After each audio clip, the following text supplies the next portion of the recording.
एक बार भगवान हनुमान जी अपने प्रभु श्री राम का ध्यान कर रहे थे।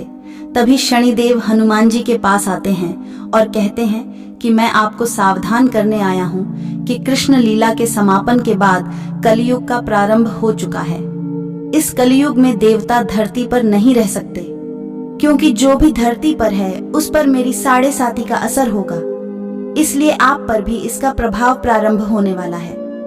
इस पर हनुमान जी कहते हैं, जो भी देवता या मनुष्य राम की शरण में रहता है उस पर तो काल का भी प्रभाव नहीं रहता, इसलिए आप मुझे छोड़कर कहीं और जाइए। इस पर शनिदेव कहते हैं कि मैं सृष्टिकर्ता के विधान के आगे विवश हूँ।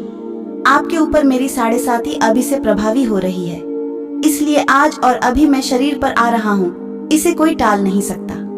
तब हनुमान जी कहते हैं, ठीक है, आ जाइए, परंतु ये बताइए कि मेरे शरीर पर कहाँ आ रहे हैं।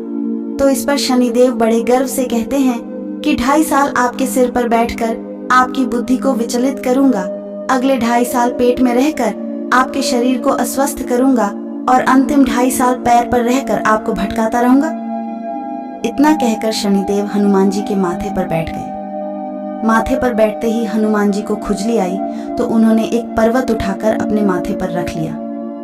तब उस पर्वत से दबकर घबरा कर शनिदेव बोले कि ये क्या कर रहे हो आप। ये सुनकर हनुमान जी ने कहा कि आप अपना काम कीजिए, मुझे मेरा काम करने दीजिए।